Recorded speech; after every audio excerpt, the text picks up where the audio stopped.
नमस्कार। फिल्मी मुलाकात की 66वें एपिसोड में एक बार पुनः आप सभी का दिल दिमाग तौर से स्वागत है। अभी तक हमने जो जानकारियां दी हैं अमर बेताब जी के माध्यम से, पुनः एक बार फिर मैं अमर बेताब जी को आप सबों के सम्मुख प्रस्तुत कर रहा हूं, जो कि हमें आज जानकारियां देंगे अभिनेता या कलाकार को आगे बढ़ने के लिए क्या करना चाहिए, में कद काठी या शारीरिक बनावट की क्या आवश्यकता है, इन विषयों पर वह अपना प्रकाश डालेंगे। अमर बेताब जी, नमस्कार। आज फिर हम प्रश्न के उत्तर देने के लिए उपस्थित हैं। विषय है कि अभिनय और शारीरिक बनावट। तो शरीरों की बनावट का अपना एक, दिखने को तो सबका एक जैसा ही होता है, लेकिन कुछ ऐसे फर्क होते हैं जो उसको ही पता होता है। जबकि शरीर के अंग का डिजाइन, चाहे वो कोई भी हो, हम हो आप हो, एक जैसा हो, लेकिन ईश्वर ने जो चेहरा दिया तो सभी का अलग है, जिससे वो जाना पहचाना जाता है। और चेहरे के साथ जो कद काठी है वो भी जुड़ने के बाद उसका रूप एक अलग ले लेता है। किसी को रमेश के नाम से बुलाया जाता है, किसी को सुरेश के नाम से बुलाया जाता है, विभिन्न विभिन्न नामों से बुलाया जाता है। तो यहाँ पे हम, विषय हमारा है अभिनय। अभिनय करने के लिए जो हमारा शरीर के अंगों का उपयोग जो होता है वो इस तरह से है, कैरेक्टर के आधार पर होता है। क्योंकि अभिनय में हम जो कुछ भी हैं, कैरेक्टर में प्रवेश करने से पहले तक ही हमारा शरीर, हमारी आत्मा, हमारा पूरा पैर से लेकर सर तक हमारा है। लेकिन जब कैरेक्टर में हम प्रवेश कर जाते हैं, निभाने लगते हैं, तब मेरा ही, मेरे शरीर पे, मेरी आत्मा पे, मेरे अंग ढंग रंग पे कोई प्रभाव नहीं, क्योंकि वो हमारा नहीं, वो कैरेक्टर का है। तो कैरेक्टर करने के लिए कैरेक्टर को मंथन करना पड़ता है, समझना पड़ता है, उसके हाव भाव को जानना पड़ता है, चाल चलन को समझना पड़ता है, उठने बैठने की शैली और क्रिया को समझना पड़ता है।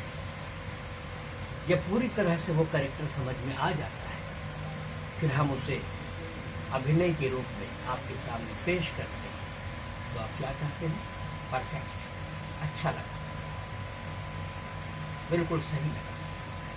इसलिए नहीं कि हमने अपनी बात कही, इसलिए कैरेक्टर की जबान में, कैरेक्टर के हाव भाव, उसके बनावट को किस तरह पेश किया, तो पेश किया तो उसके अपने जीवन से वो अलग लगा, तो आपने कह दिया ये परफेक्ट है।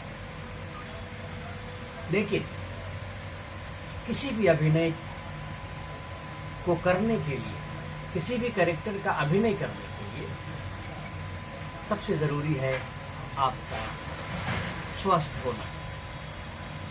स्वस्थ होना बहुत जरूरी है। स्वस्थ होना इसलिए जरूरी है कि एक कलाकार अगर स्वस्थ नहीं है तो एक राइटर के लिखे हुए पात्र को आपके सामने निभाने के लिए किस तरह से वो प्रयत्न करेगा जब वो स्वस्थ नहीं है। तो स्वस्थ होना एक एक्टर का बहुत जरूरी है अपने कैरेक्टर को निभाने के लिए। ठीक है, दूसरा सवाल क्या है आपका? आपके बताने हिसाब से तो अगर यह मान लिया जाए कि यदि मान लीजिए किसी की काठी उतनी अच्छी नहीं है या उतना सबल नहीं है, तो क्या वह अभिनय की दुनिया में अपनी किस्मत की आजमाइश नहीं कर सकता? या हल्के फुल्के बदन को लेकर भी वह यदि अभिनय करना चाहता है और उसके अंदर अभिनय की क्षमता वह भरपूर है, उद्दित है, तो क्या वो अभिनय को आगे बढ़ाकर अपने जीवन में एक नई दिशा नहीं दे सकता? आपका इसमें क्या विधान होगा? आपने कहा कि अभिनय और फिटनेस आपका विषय ये। एक सीधी सी बात है कि हमको एक अभिनेता को अपने शरीर के ऊपर वजन रखना है, एक नई आत्मा को प्रवेश देके एक वजन रखना है। तो आप खुद सोचिए, कमजोर शरीर अपना वजन नहीं उठा सकता है, तो एक नई वो आत्मा जिसके अभिनय को हमको प्रस्तुत करना है, वो कैसे उठाएगा? तो इसके लिए अभिनय में एक्टिव होना, अच्छी फिटनेस होना, मजबूत शरीर का होना, स्वस्थ इंसान का होना बहुत जरूरी है। क्यों? दिखने में सुंदर, हर विषय वस्तु में अपनी उपलब्धि पेश करने वाला, जब स्वस्थ नहीं होगा तो वो कैसे लोगों के सामने आगे बढ़ेगा? जैसे आज के बहुत सारे कलाकार जिम करते हैं, जिम करने से वो सुंदर तो लगते हैं, स्वस्थ भी तो होते हैं। स्वस्थ होने से इतना फायदा है कि पूछिए। कैरेक्टर के अंदर अभिनय करते हुए हम एक मजदूर की भूमिका करें, चाहे एक बीमार गरीब की भूमिका करें, चाहे एक अमीर की भूमिका करें, गरीब को खांसना पड़ता है, गरीबी बतानी पड़ती है, तो क्या ये कमजोर आदमी का काम है?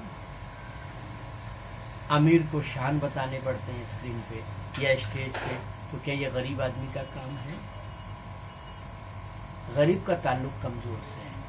आप गरीब का मतलब वो मत समझिएगा कि किसके पास धन की कमी हो वो गरीब। कला की दुनिया में मजबूत और कमजोर है, ये दो चीजें माने। अमीर और गरीब ये सब्जेक्ट हमारा नहीं है,